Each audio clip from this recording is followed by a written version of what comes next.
خواجہ صاحب میں آپ سے جاننا چاہتی ہوں کہ اس مشق سے ہم حاصل کیا کرنا چاہتے ہیں اور لوگوں کو بتا کے دنیا کو سمجھا کے ہم کس پوائنٹ پر انہیں قائل کرنا چاہتے ہیں؟ دیکھیں یہ کچھ چیزیں سمجھنے کی ہیں اس دورے کے حوالے سے بہت ضروری. آپ نے کہا عسکری محاذ پہ پاکستان نے بھارت کو دھول چٹا دی. بے شک بہت سمپل ون لائنر آپ نے اسے کنکلوڈ کر دیا. ہم وہاں پہ وار کے ریزلٹس لے کے نہیں جا رہے. دیکھیں اس میں سب سے پہلی بات یہ ہے کہ پاکستان انڈیا اگریسر تھا. جیسے ڈاکٹر رسول نے کہا کہ پہل انہوں نے کی, ہمیں رائٹ تھا, ہم نے جواب دیا اور کرارا جواب دیا اور ختم. ہماری فضائیہ کی برتری اسٹیبلش ہو گئی. We have the best air force. ہمارے فوج پاک سے زبردست کام کیا, زندہ باد.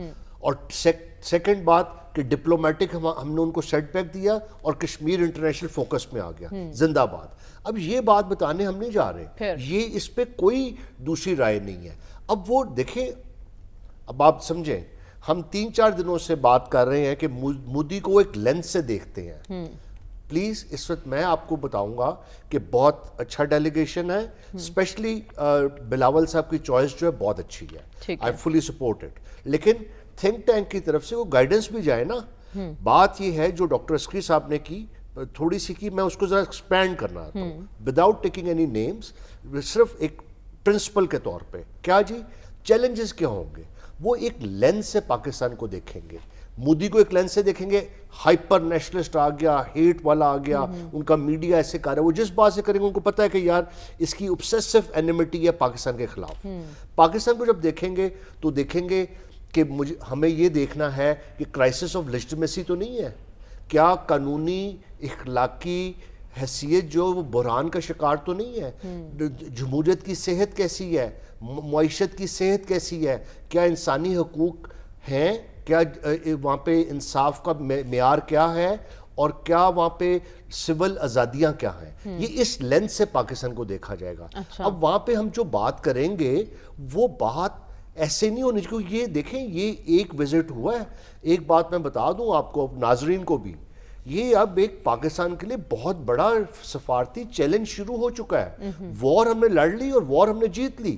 انڈیا وونڈڈ ہے, اس کی بی جے پی کی زبردست شکست ہوئی ہے, انڈین عوام کی شکست ہوئی, ان کا سپر پاور سٹیٹس کا خواب تباہ ہو گیا.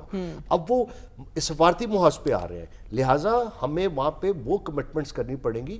تو ابھی جس لینس سے وہ ہمیں دیکھ رہے ہیں اس میں ہمارا جو سیاسی نظام ہے اس کو ٹھیک ہونا پڑے گا. میں اس سے زیادہ مزید بات نہیں کروں گا اس بات پہ, کیونکہ سفارتی نظام میں بدبودار ہے اور اس کی بہت ذرا بہتری چاہیے. سمپل سی اتنی بس بات کروں گا. اس سے اگلی بات یہ دیکھیں, جو سپر پاورز ہوتی ہیں, یہ ٹرمپ صاحب نے بات کی ہے, دے آر ویری اسمارٹ. وہ دنیا کی سپر طاقت ہے, ان کے اپنے قومی مفاد ہوتے ہیں. اب یہ جب یہ بات آئے گی تو پانی کی بات آئے گی, ساتھ کشمیر کی بات آئے گی, اور ساتھ پھر وہ کچھ اپنا بھی ٹینجنٹ رکھیں گے. وہ کیا شرائط منوائیں گے, یہ بڑا ضروری ہے. اس کے لیے, اس چیز کی تیاری کے لیے پاکستان میں سیاسی کنسنسس ہونا انتہائی ضروری ہے. ٹھیک ہے. اور اس کے ساتھ عوام کا جڑے رہنا اپنی فوج پاکستان کے ساتھ, یہ انتہائی ضروری ہے. اور میں نے کہا تھا اس کی ذمہ داری فوج پاکستان پہ ہے, کسی پہ نہیں ہے. تو لہٰذا یہ چیلنجز ہیں. بلاول صاحب اچھی انگریزی بولیں گے, ہمارے لوگ جیسے جلیل صاحب کا کہا گیا, از اے گڈ ڈپلومیٹ, لیکن ہنا ربانی کا اچھا ایڈیشن میرے خیال سے ہے کہ وہ اچھی انگریزی بول لیتی ہیں, خاتون بھی ہیں, لیکن میں اس کی ڈیٹیل میں نہیں جاؤں گا. ویسے جیسے ڈاکٹر عسکری نے کہا چھوٹا ہوتا تو اس سے چھوٹا گروپ ہوتا ہے زیادہ افیکٹو لگتا ہے.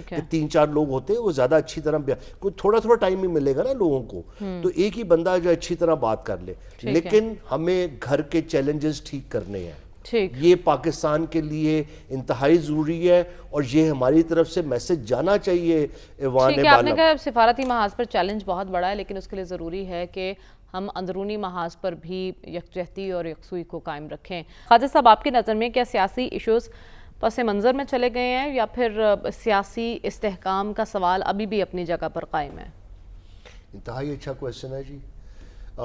سیاسی ایشوز باقی پس منظر میں گئے, اور اس کی وجہ یہ تھی کہ پاکستان کی عوام نے کیا